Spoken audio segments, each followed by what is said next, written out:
fact, 20% of you in the morning session said that smart PV inverters would be the most effective way of dealing with grid issues related to high penetration PV. So we've talked a lot about it. Let's figure out what actually are smart PV inverters. And before I introduce this very good group of speakers here, I just want to say that I personally don't like the term smart inverters, because it implies that the inverters in the field right now are the ones that are slow and behind the curve, which I don't think is true. But we'll learn a little bit more about this through our speakers today.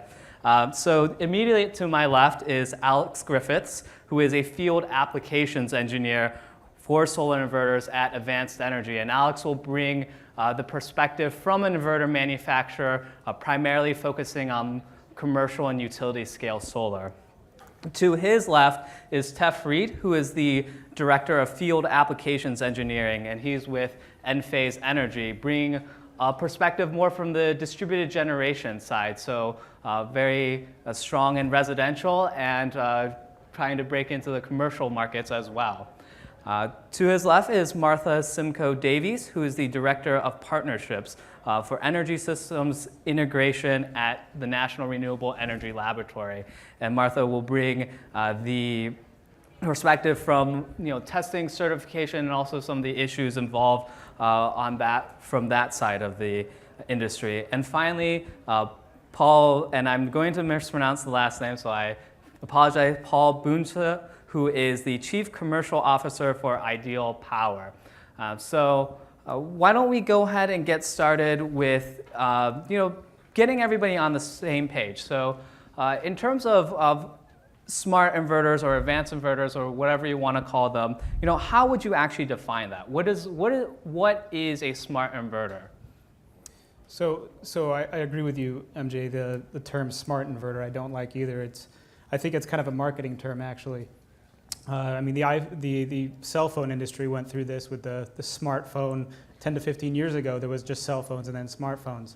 So today there's smart inverters, but really it's advanced technologies in the inverters that really make them smart. I mean, the iPhone came out where you update the software. The same thing is happening with inverters, where you have the ability to go in and update based on a number of ever-changing requirements that the utilities or developer may put on the project.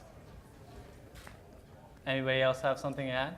Yeah, I would tend to agree with that. In the sense that when we look at a smart inverter, we're effectively looking at is it a digital architecture? So basically a software-defined inverter. Do you have bidirectional communication to it? And do you have the infrastructure to be able to communicate to it? So, as you go forward in the way that the grid is developing, even in today's environment, places like Hawaii, we see that we have to be touching these inverters many more times than you would expect in a 20-year lifetime in order to keep up with grid standards or whatever the need is. So we are developing that ability to have this be a really adaptable system. And that's what smart means to us, at least. Sure. And Martha, and in addition to that, maybe you can also answer the question of some of the issues we're trying to solve with advanced inverters or smart inverters. Right. So the whole role of having these advanced inverters to be able to have the ability to have capability in abnormal conditions. And so at our facility, the Energy Systems Integration facility in Golden, Colorado, we're looking at these functions like volt, var, frequency, watt, and being able to help with distribution controls and more at the system level. But I don't see also as smart inverters, everybody says smart grid, smart everything. And so I think we're just looking at the next set of technology development to be able to look at these abnormal conditions and support all these renewable energy technologies coming together. Right. So you mentioned a few things in there in terms of fault ride-through, volt, var, frequency, watt. Maybe we can talk a little bit about them, kind of define them, figure out what role the inverter then plays within solving those solutions. So let's start with fault ride-through. What are the issues with it, associated with it, and how does the inverter help? Well, with the ever-growing penetration of renewable energy on the grid, there's always the need for the ability to ride through any faults, if the if the inverter ends up being outside of the if the grid ends up being outside of the voltage range, and the ability to ride through is very important. Now, the new requirements in the updated Rule 21, they're really moving towards widening those bands in order for the inverter to be able to ride through. Okay. Tef? Yeah, I was going to say, it's really interesting to me, seeing different parts of the way that the industry is developed in different locations. And so I see that in some places there are still people that are questioning IEEE 1547, does the anti-islanding work, all of those types of things. But then in California with Rule 21, I see that effectively all of those conversations have been solved, and we're really talking about, do the settings, the way that we have settings in inverters right now, actually lead to a more stable grid? In places like Hawaii, we're finding out no, the standard default settings that all inverter manufacturers are required to follow, those are actually creating more problem for the grid than benefit at this stage. So paint us a picture there. Hawaii obviously has very high solar penetration. Over 100% minimum daytime load and certain feeders. What is happening? Why are we now having to rethink the regulations around inverter behavior? What is the nightmare scenario here? Well, so Hawaii tends to be a grid that's primarily generated with low-speed diesel. So to begin with, the problems we started to see were problems with just the frequency regulation of the grid.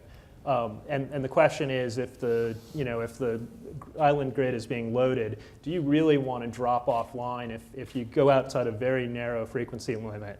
Having the solar drop offline when the grid is under stress may actually be the last thing you want to have happen.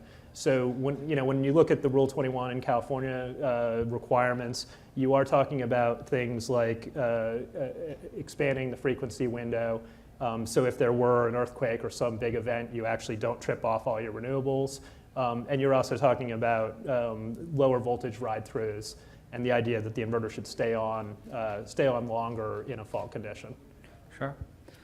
I just wanted to add, so we have 1471 and 1547, but that is a recommended, so it's almost like you need a companion UL piece to go along with that. And as we work with these inverter companies, we're also working with UL so that if you do bring in your inverter, that we're being able to do kind of like the pre-certification. You mentioned we were a certification company. I just wanted to get out there that we don't certify for UL. Right. I meant from the certification viewpoint, where you're Just clarify. anticipating. Yeah.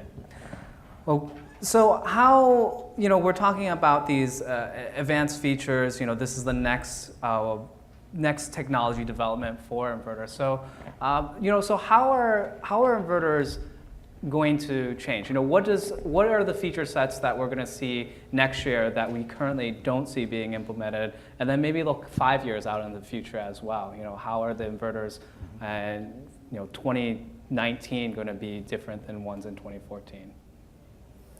Okay, I'll address that one. So we talked a lot about the Rule 21 activities, volt var, frequency watts, low voltage ride-through, greater frequency response ride-through. Those are the things that are going to be coming up over the next year or so. When we did the survey this morning, they talked about how to get to really high penetration PV. There were sort of three answers I thought that came up. One was smart inverters, smart PV inverters. The other was grid power electronics, which was the previous session, and the last was energy storage. So I'm going to talk a little bit about the last one, which hasn't been talked about yet. That I think there's a big opportunity to use distributed energy storage assets for grid stabilization. I think that becomes an ancillary value stream. I don't think that's the primary reason these things are going to get installed. They're going to get installed for other value opportunities like peak demand reduction, but certainly they can be used for that because it's very easy to use energy storage and even relatively small amounts of energy storage to significantly use for PV smoothing, PV firming, which alleviates a lot of these problems. Sure, and then so Ideal Power, your bread and butter is typically in the commercial space, and so especially customer-sided commercial with, in coupling with storage. And I'm curious, with that in mind, with that storage element, do you mitigate the need for all these other things we're talking about, frequency rot, volt var control with the inverter? Well, we see that's going to be a requirement of combined PV and battery systems going forward, just like they are for standalone PV, sort of bare PV systems. Although I do think that the needs for them may become, for some of the specific functions, may actually be less so, because you simply aren't going to have the intermittency and some of the sharp drop-offs if you're using the storage for smoothing and firming. Now, it's a question of how people want to implement that and how people are going to use that. And I think it's still a little early to say exactly how that's going to happen, because these systems are still very much evolving. But I think there is certainly an opportunity to take advantage of using storage, whether it's lithium-ion storage or maybe even just 30 seconds of supercaps to reduce some of those intermittencies. And that provides a lot of value in addition to these Rule 21 smart inverter functions. Mm-hmm. Okay, so let's talk a little bit about, we've looked at some of these things that are coming on through Rule 21, as well as, maybe future looking out even further into like storage. But, what are those barriers right now that for us to get there? Let's look at the next wave right now of volt var, frequency watt, things that are being required within Rule 21. What's the holdup with having those regulations in place and getting smart inverters on the grid? So it would be my desire that people would start looking at these abnormal conditions under like a what-if simulated environment, so they're not just putting out their smart inverters and we're able to tackle and do some of the research up front before you actually just deploy it. So simulating, modeling different kind of weather patterns, et cetera, and so that you know how your smart inverter is going to respond in the future as opposed to just sticking it out there. Okay, and so you see that as right now that people have devices in the field that they say meet these requirements, but they're not necessarily validating? Well, so it's at the point where sometimes the company might be rushed to try to get the product out there, so they're trying to stick it out there to meet some of the requirements and better understand, as opposed to maybe taking that time up front in the research development area before you just deploy it. Mm-hmm. So I would say something akin to what you're saying, but slightly different in the sense that I think that Rule 21 is going to cause all these devices to be out there. The next big question is going to be, do you use the features and how do you use the features? And frankly, I think it's going to require a type of engagement with the utilities that's very different than the engagement that's gone on up to this point in solar. Already we have a lot of work that we do back and forth with utilities when we do get into these scenarios that there are unusual settings. And there's a lot of going back and forth about how to document the settings, how to record what was set which ways. This effectively, at least for us, where we have somewhere on the order of 150,000 sites out there, and so that means on a given feeder you may have a dozen or more of our sites, that you have to figure out how are you going to set this all up. And definitely the research right now, it's trying to establish how those settings are going to work. But I think it's still something that has to be worked out. So I think everything is going to go online. It's going to be there available. It's probably going to be turned off. And then there's going to be these experiments to try to figure out how it really is going to work. Right. So when you say how does it all set up, are you implying the interaction between all these different inverters on the same feeder might have some different effects than having a singular device? I don't know if I would say it's as much more multiple devices on a feeder. I think there's even the question, and this has been well covered in there was a Sandia conference in Santa Clara and other conferences where you're looking at, if you have cap banks on a feeder, if you have tap changers on a feeder, you now have a bunch of PV devices that are going to have reactive power controls set on the feeder. And in many cases, these are installs that are very small where you're not going to spend the time to do a complete interconnect study. Mm-hmm. So how do you set up some default settings that you think are going to be the right settings? Or are you just going to say leave it off until you get much further down the road? Mm-hmm. Or conversely, you build autonomous systems that adapt basically to variations longer term as the grid expands. And getting back to what Martha said earlier, there's a need for a lot more modeling as well. Our modeling at the distribution level is still pretty crude compared to the transmission level system, and we need to be able to better correlate what we see in the field to what we model, and to use that to make more intelligent decisions of how these things get deployed. Sure. And where do you see the barriers for that right now? You know, what is preventing us from being able to do better modeling at the distribution level? Well, I think it's more of the complexity of actually knowing where everything is geographically, and modeling all the points is the problem more than, you know, the technology behind it. Okay. So there are issues there where, you know, the ends of these distribution lines are not necessarily fully modeled. And it's not clear how much of that's going to happen. So we need to be thinking about how much of that modeling is needed, how do we simulate that model, how do we build better tools working with national labs and other organizations, so that we can help, you know, figure out better how to set these settings, how to use them, which ones want to dynamically change versus just changed on commissioning or set on commissioning based upon what we know about the distribution feeder at the time of commissioning. So there's still a lot to be learned in this whole process.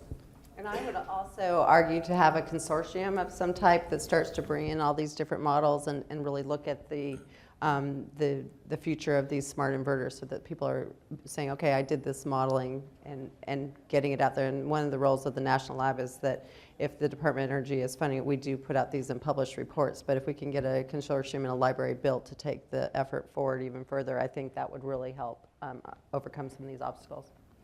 Right. So Tef and Paul, you brought up this point that, you know, okay, so we have these inverters out in the field that have these features, and now we have to figure out when to use them, and, you know, when to have them be autonomous versus set during commissioning. You know, how does that interaction work with the utilities, right? You know, what is the mechanism that's going to give that feedback? Let's say that the utilities have, you know, now they have the ability to model the distribution. They know what set points to do. And I'm curious, especially from Tef's point of view, right? You know, it's not like advanced energy where you're working on one big project, right? You're in a lot of small projects. So what's the mechanism there, and how's that going to play out? You know, I think we have a unique position in the sense that we do have bidirectional control with all these devices on a real-time basis. So there's a lot of ability to adjust things. But I think the real question will all be around, is it something that's just done when you commission one time?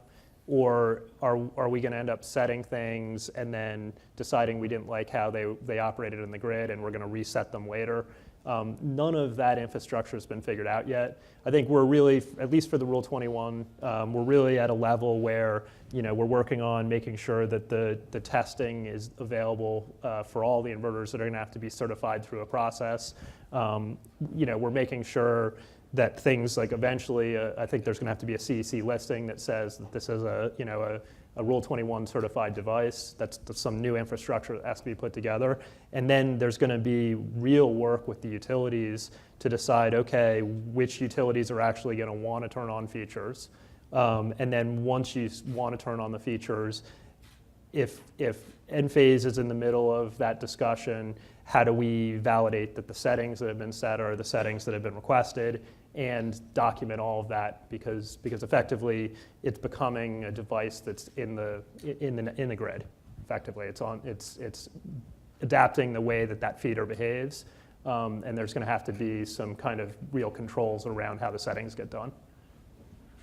Just building on what you said there, I mean, there's going to be a number of pilot projects that need to happen, and really what we're doing here is future-proofing the inverters, so that, you know, down the road when we need to turn those features on, when there's a project that's required to have those features, they're available. It may be a firmware upgrade, it may be you know, a change to the set points, but it's really future-proofing the inverters, so that we, you know, not ending up with a product that doesn't work in the future.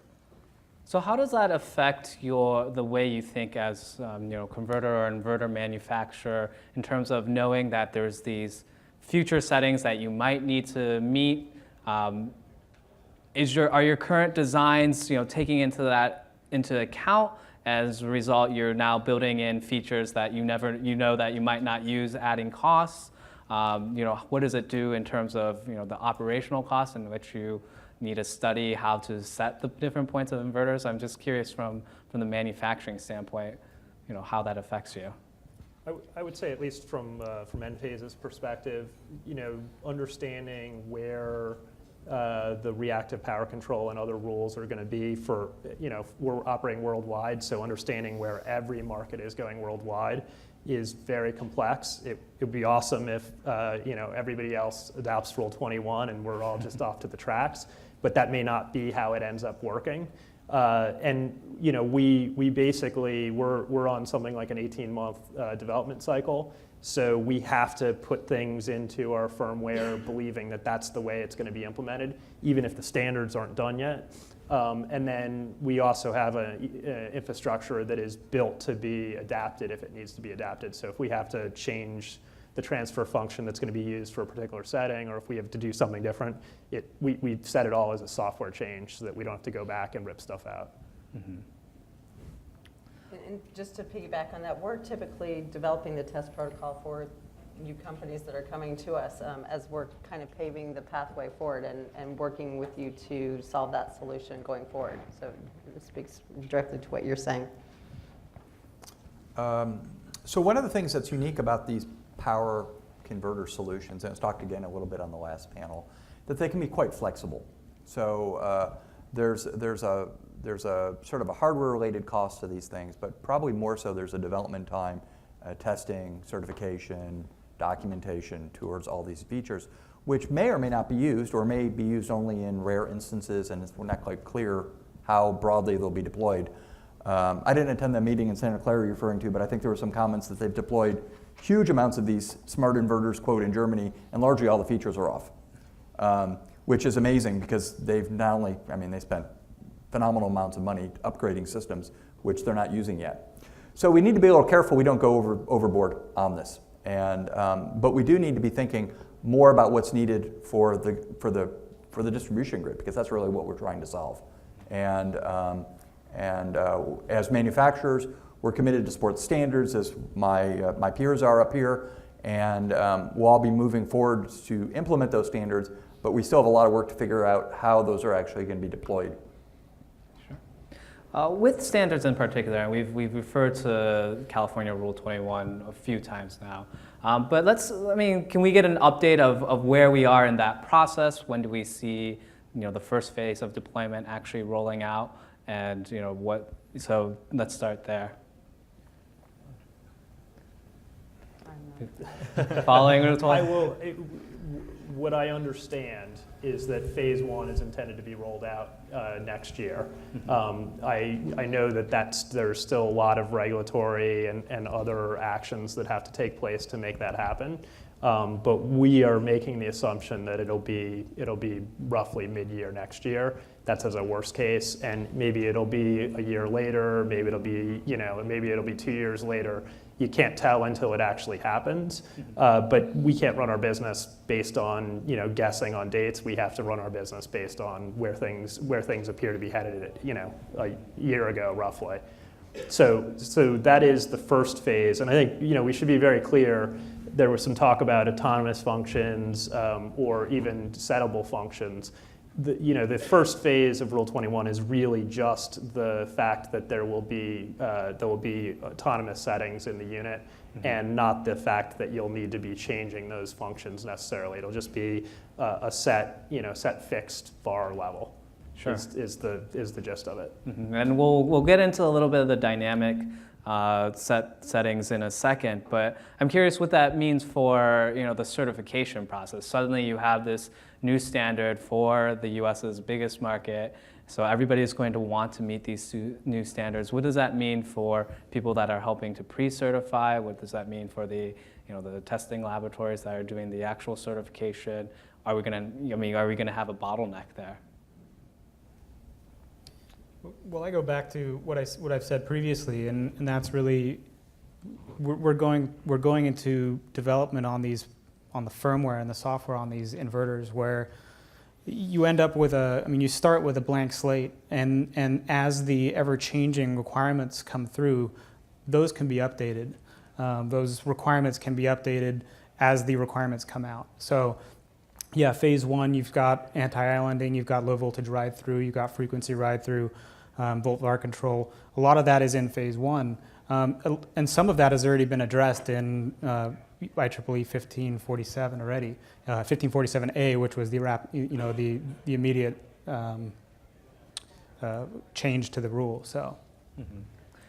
And from our perspective, we're trying to make sure that we understand those requirements, and we're always staying up and going to those meetings so that if somebody comes to our lab, we're not wasting the customer's time. And so trying to keep up with that, and as things change and shift, it's always it's a challenge, but we're working, and we probably have, I think there's a 1547 meeting going on right now in Las Vegas. And in terms of that pre-certification process, then do you have to then make sure that you're addressing a wide range of possible? Correct. Okay. We have to make sure we're addressing a wide range of different scenarios, and then again, just trying to stay up with what challenges, perhaps that UL might be needing for us to address as well. Sure. Okay. And one thing I might add there too is, no two interconnections are the same. No two, utility requirements are the same. So it's always very custom when it comes to that. Mm-hmm. And so then do you have to work custom with every single project then? To a certain extent, yeah. You're working with the requirements for that specific utility. You're working with the requirements for that developer, and oftentimes it's put in the developer's hand to take it to and actually model with our product and model the infrastructure around our product. What about from Enphase and Ideal's perspective? We're much more on the distributed side, so you're not necessarily dealing with these very large projects. How do you approach that customizability? Well, there are still variations from utility to utility, for example, on frequency regulation and other parameters. So as we talked about, that a lot of things, even today, at the time of commissioning, are set or preset to the specific utility requirements. With the smart inverter standards and the Rule 21, the number of items that go through that process expand. And as talked about before, there's going to be multiple phases of that. So to me, this is an evolutionary thing. It's more capabilities, it's more features. They're going to take time to adopt it. There's going to be time for manufacturers to support it. It's going to take time for the industry to adopt them. But it's certainly in the right direction to provide these capabilities to the industry. Okay. In terms of so we talked a little bit about the autonomous features, the one-time set features. Now in terms of dynamic features, what are we really talking about when we're thinking about what needs to be changed dynamically, and how is that actually going to work in terms of, just basic communications between inverters and the grid? You're saying what are the settings? What are the settings that we expect to be set? Right. So I think, the volt var is probably the best example, and it roughly is a question of where do you start providing vars, where do you stop providing vars, and it looks like a transfer function. It looks like a line, a slope, and another line. I think knowing where the points in those lines and slopes are going to start and end, and how aggressively the units are going to put vars onto the grid, those decisions haven't been made. They may end up being made in part by people doing studies that say, hey, there's only certain settings that really work well and are very stable settings. That could be somebody like EPRI doing that work, and I know that was one of the sets of work that was done by EPRI. And then there's going to need, from a distributed generation where you literally, we're on a block with a bunch of houses, and we might have another site that's 2 blocks down or right next door. There's going to have to be some decisions made that either the utility at that scale just wants to leave it all set the same way, or there's going to have to be information about, okay, what voltages are we observing on the grid at our particular location? What voltages are we observing on the grid 2 houses down? And there's going to have to be some sort of engineering judgment made of, is this a location that you're not even going to bother injecting vars? And is this a location where you need to be injecting vars? In phase 1, where it's all relatively limited, it's easy. Phase 2, where you start to get into where you can impact. It's not just available bars; it's actually impacting the generation of the units. That opens up a whole other set of challenges that have to do just with the economics of transfers, between the solar developer and the owner of the systems. Sure. Martha, what kind of, are you seeing your customers look at some of these autonomous functions and, non-autonomous functions, these communication-based functions, and what have you been seeing, if so? So we're primarily working with companies like Advanced Energy on the autonomous control. So we're putting them in real-time scenarios. We call it hardware in the loop, where you might have a Sacramento municipality and you're bringing a cloud cover over a community of homes. And how will your inverter do in a situation like that? So real-time hardware in the loop, so that you can really understand what's going on. So we're working with all those advanced functionalities to support the distribution controls, both with AE and Selectria. And those are primarily the ones we're looking at. We're also doing studies on both the autonomous ones versus traditional, and trying to show the impacts at the substation level as well. Okay. Well, great. That's actually a topic that I want to cover is, again, if we think back to the session earlier this morning, about a fifth of the audience thought that smart inverters would be the most effective way to deal with grid intermittency. And I'm curious in terms of either what you've seen in terms of the testing that you've done, or any other anecdotes, or just what you think, how effective can PV really be in terms of mitigating the effects of high penetration, and are we, is it just only part of the solution? Is it the solution that's going to mitigate its own effects, or is there opportunity to not only mitigate the effects of high penetration PV, but also do other things for the grid as well? So, Paul, go ahead. I'll take that one. So. One of the discussion points this morning, and I think probably a lot of people in this audience would agree, is the cost of solar is going to keep coming down pretty dramatically. So there's been studies that indicate that over the long term, solar is going to be the cheapest source of electricity on the planet, and we're already starting to see crossover points of that in a number of regions. But we're still at the beginning of this curve. So ultimately, we should assume in 10 years we're in an environment where PV energy is very cheap.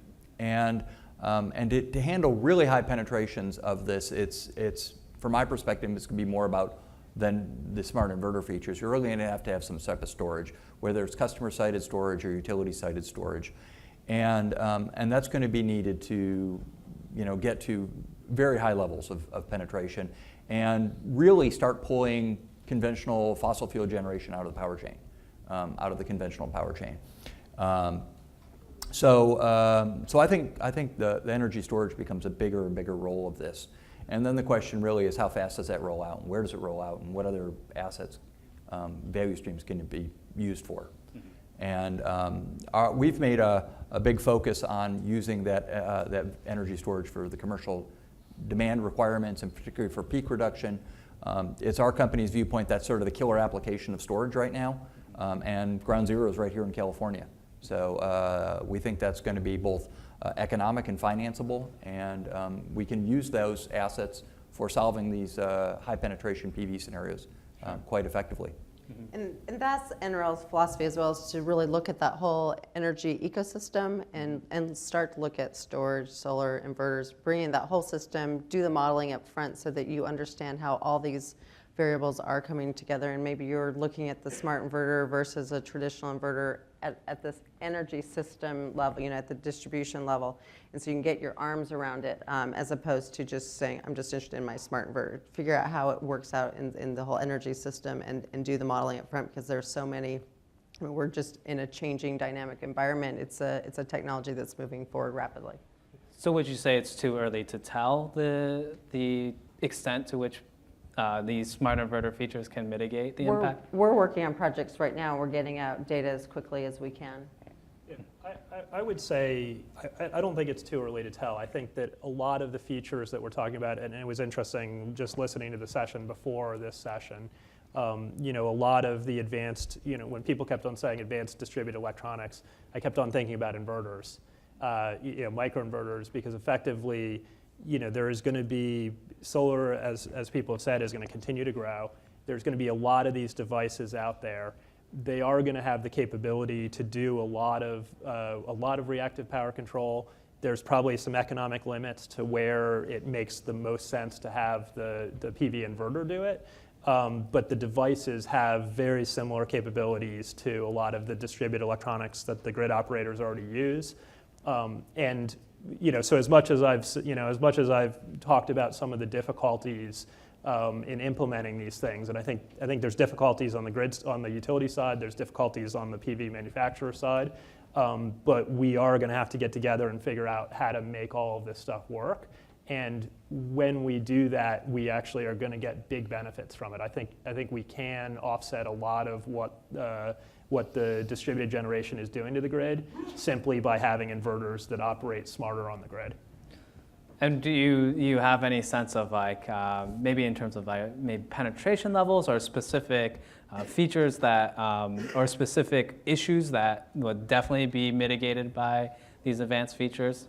Well, obviously the volt var is intended to try to control voltage on the feeder, and I think that the inverters have a decent amount of capability there.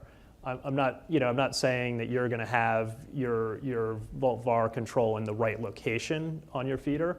The difference I think between the utility deployed devices and the PV devices is you may have less control over where the PV goes. It may end up at a place on the feeder that you just don't need the control. But to some degree, there's going to be enough of it out there that if you have a place that you do need control, chances are there's going to be some PV very close by, and that the asset that's already been invested in terms of that inverter, it's already there. It's already a deployed asset. So within reason, you can use that asset and have benefits from having that solar on the grid. I want to get to the subject that Alex brought up, which is, all right, now we have these features or these settings that could affect the real power, the real energy that's being produced by the system. And as we know right now, solar is compensated by real energy in terms of how much it produces. So how does that change, first of all, the relationship between the system owner and the grid operator or the utility, and how are there going to be compensation mechanisms for that? Okay. So I think the first next step in this logical chain that you're talking about is there needs to be additional communications and control standards. Mm-hmm. So we talked about autonomous that are set up in commissioning. The next step is how much control does the utility actively have on a real-time basis in changing these parameters. Mm-hmm. So there needs to be more development in the industry around communications and control standards. In terms of my company, we're supporting something called the SunSpec Alliance. They've been pretty active in monitoring and now moving more into the control side of things. I think that's one approach. It's not necessarily the only one, but again, we think third-party standards are needed in that area so that we can build interoperability between these systems. So I think you first need to build the technical communications and control, and then you can start looking at what is the right business model to be built upon the technology. Okay. And that's even a step beyond where we're talking about yet. To be clear, we're really just trying to figure out how to put the communications and control in there. Certainly there's an opportunity to do some creative things on the business model, potentially, if we have the right technical infrastructure set up. Mm-hmm. But are we setting, if I'm coming from a PV developer perspective, for example, by putting together this, and pushing for standard communications, am I setting up for myself for a world in which suddenly I just have to, I just have to do whatever the utility says with my system, or do you think there's actually some firepower in which I can? Well, again, I think it's not clear how that evolves. It may be that a condition of installing a PV system or a smart PV system in a heavily loaded distribution feeder in Oahu is, you're going to have this set of capabilities and you're going to provide that access to the utility to provide access to changing, say, volt var features in the future. I think that's a step or two beyond what we're talking about right now, but I think that could be a natural evolution for the industry. That's going to require also much more cybersecurity. I mean, there's a whole set of other layers that come into play there to effectively implement those sorts of systems. But I think that's sort of the long-term direction of the industry. So yeah, I would say I agree. That is, even in the Rule 21 phasing, that is pretty far out before we get there. And I don't know that, I mean, it certainly may feel like to some people like it's a boogeyman, but I think by nature, there's going to come a time where you're going to look out at the feeder and you're going to say, okay, I've got this resource, this resource, this resource, and this resource. How do I control these resources to make the most economical design for my grid? And it may be that the PV inverter is the lower cost resource in some cases. There has to be economic cost associated with creating VARs rather than creating real power. But there's the ability to measure the VARs that you're producing as opposed to the real power. You can very easily in the inverter capture what you would have produced, and then you have to have a way of trading that benefit. It may be in some cases that changing a tap is better than doing something that you're going to do with the PV inverter, and without setting up the right approach to those decisions, you may bias towards using one device or another device in a way that's not economical. The only way you're really going to get the economics is to associate a value with the work that one device is doing versus the work that the other device is doing. All right, so we have just a little bit over 15 minutes left. I want to take some time and see if our audience has any questions for our panelists. So any questions, raise your hand up high, and we'll have a mic that's passed around. So in the back, and then over on to my left, so on the right side, next. Eric Gunther with Enernex, and for this comment, wearing my utility variable generation group hat on. A lot of the things I'm hearing you talk about here today, I heard talked about in the UWIG meetings, the Utility Wind Integration Group, now named the Utility Variable Generation Group. 15 years ago, when we were talking about modeling and the challenges of finding a way to get these new power electronic devices that were connecting wind machines into the network, and there's a lot of similarities and a lot of lessons learned that I think that could be applied here, especially on the modeling and simulation. One of the things that we learned early on is need early cooperation from the vendors to create models that will work in the modeling tools that utilities use. In the SIME tools, in GridLab-D, in EPRI's tools, and many other tools. It took us almost 10 years to get that to happen with the wind industry. So one question is, first of all, are you making your models all the way down to the controls available to those who do modeling and simulation as well as the modeling vendors so that utilities are able to do this modeling?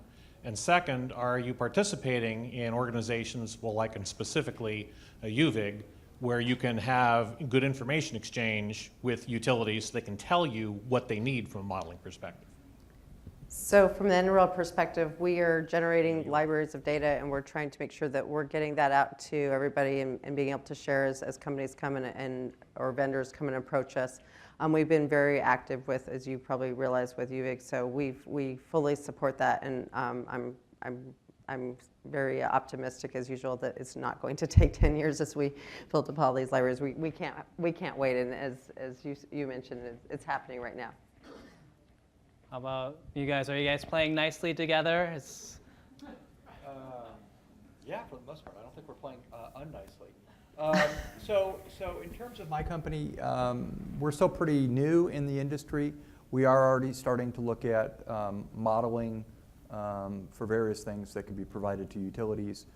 Admittedly, we're early in that stage, and as a primary distribution product, it's a little less urgent than if it was a utility-owned asset. But certainly, getting back to the gentleman's question, yeah, we see the need to do this sort of thing. I would say the same on Enphase's side. We really did start as a residential inverter company, and we've grown into a commercial company. And it's definitely clear to us that we have to invest in doing a lot of the preparation of those types of models. And then on the advanced energy side, mean, absolutely. We've already developed PSLF, PSSE models for modeling a majority of the NX products. And then in addition to that,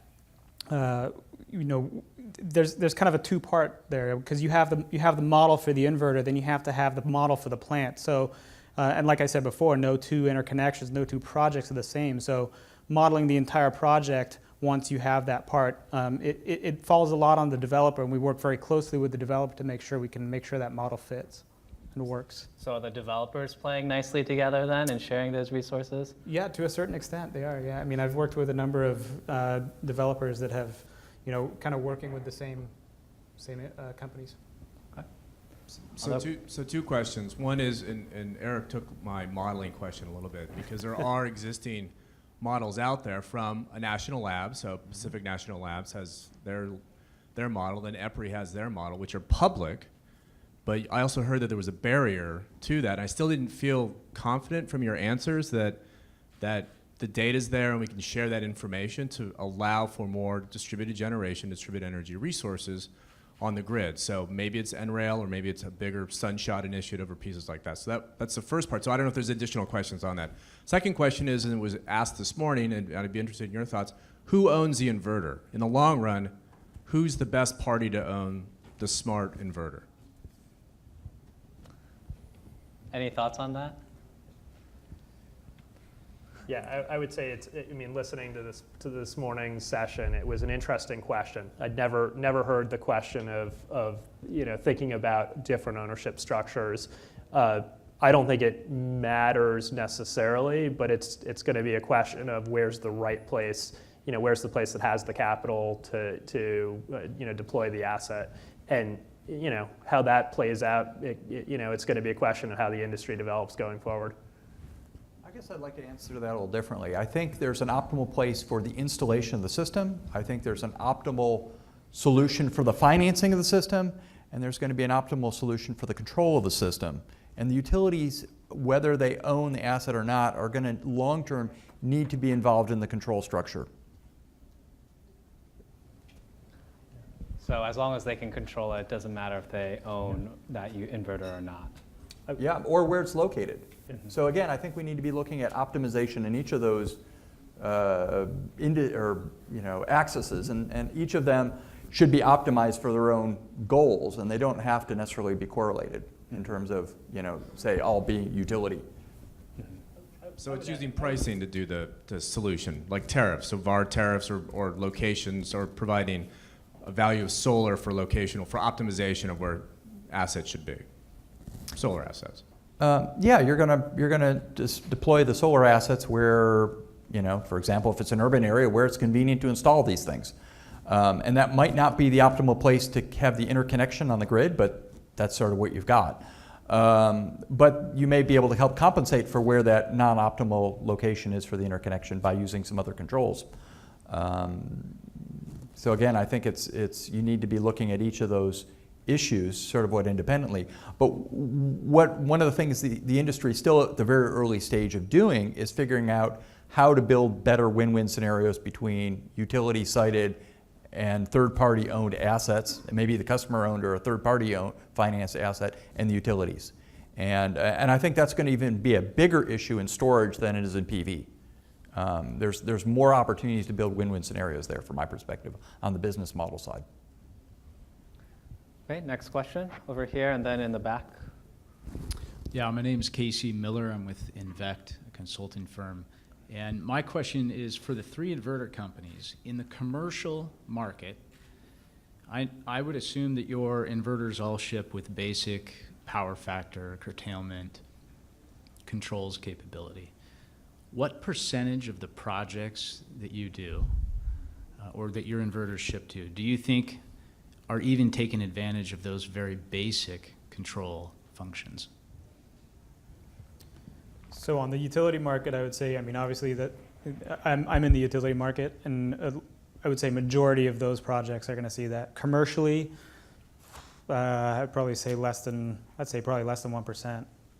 mean, a small amount at this point. I mean, that functionality is not turned on in the inverter. A lot of times it's there. Again, I'm going to use that term, future-proofing, for when it needs to be turned on. So my follow-on is why?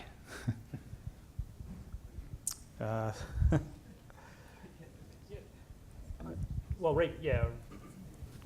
I mean, there's certainly depends on the function you're looking for, but some of the functions currently aren't certified, right? So there's work that has to get done to make that a standard in the U.S. for the way inverters work. I think there's also, this is the real challenge of this new wave of how things are going to work with Rule 21.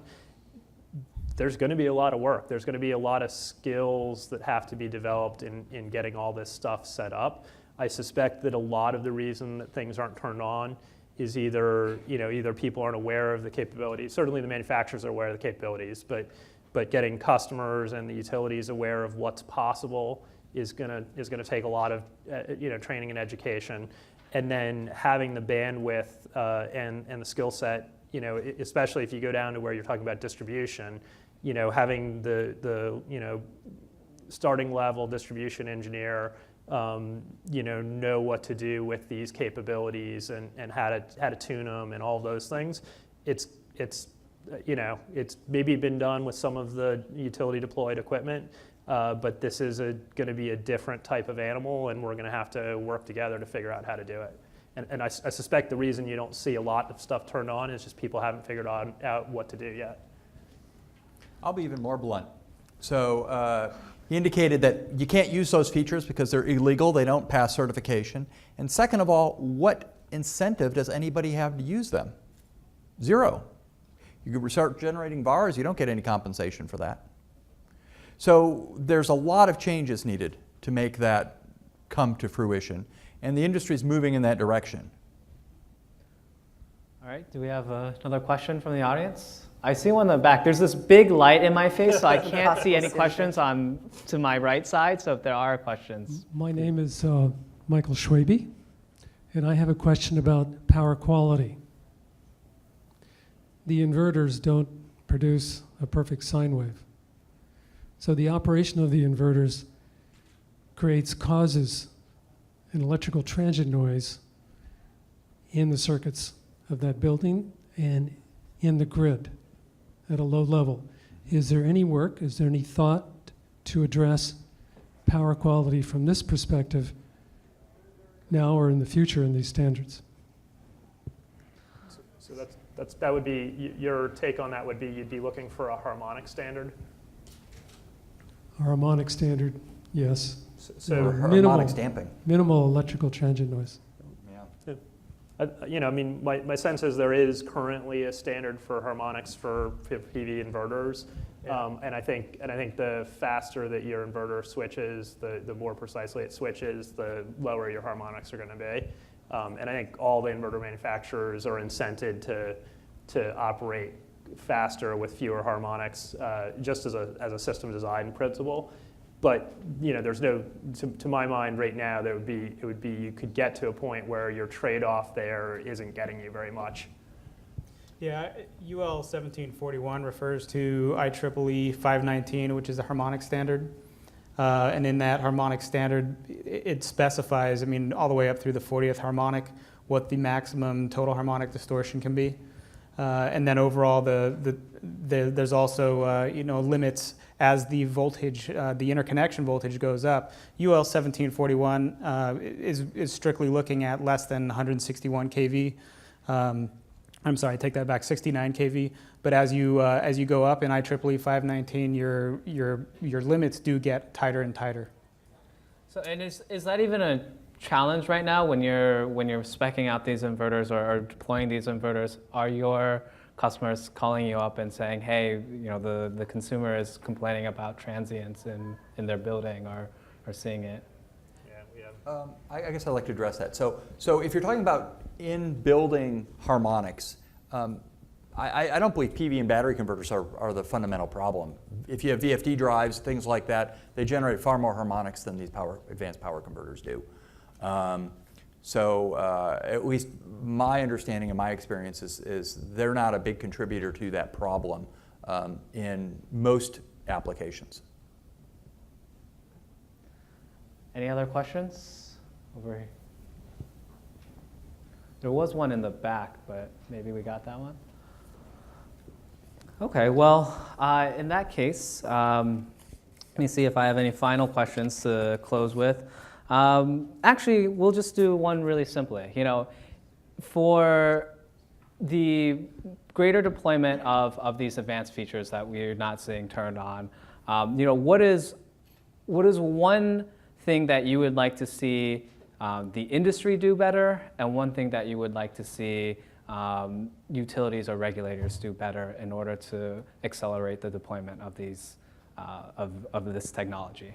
So I would say, I mean, there's so many different agencies involved, IEEE, UL, all the different AHJs. There's so many people involved in this process and these projects that are going out and pilot projects that are going out. And some things may get approved to move forward, but then the utilities haven't been maybe notified, or they're not up to speed on it, not educated enough on it. The AHJs, I've had a number of times where I'm sitting in an AHJ's office explaining how our product works and even going through some standards. So, you know, really coming together and making sure that there's an education through that path. Yeah, I was going to say the exact same thing. Is I think the PV industry can do a much better job of education and maybe even outreach. I think we've certainly, in our experience working with a lot of the Hawaii utilities, we've learned to see different sides of things and also understand that we have to explain you know, a difference in technology that really is there. So that's, you know, it's on us to do a better job of reaching out to the utility, you know, folks in the utilities that have to deal with the interconnections day in, day out. You know, I think, you know, what I would say for just as a combined effort, I think we all have to figure out how to work together to push things forward. I would agree with all the other panelists, although I will make one other additional comment on my soapbox here. What we're really trying to do is come up with a lot of sophisticated, we have a very complex system we're trying to model and compensate for. It's a very dynamic environment in terms of what's going on the distribution grids. I think it's going to take a long time for utilities in the industry to figure it out. I'd like to see it happen faster. I think we all do. One of our approaches, however, as I mentioned before, is if you can add energy storage, you can do better than just compensating for the intermittency issue. You can actually eliminate it. And that's a much more universally deployable solution. In some cases, it will be cost effective. In some cases, it won't. But it solves a much more fundamental problem of eliminating the problem instead of trying to compensate for it. Sure. Well, in the meantime, we're going to all gather by the pool, sing Kumbaya during the networking break, which is up next, as we all come together. So, but in the meantime, please give all these panelists a hand. And as I mentioned, we're moving straight on to the networking break, so we'll see you in a half hour.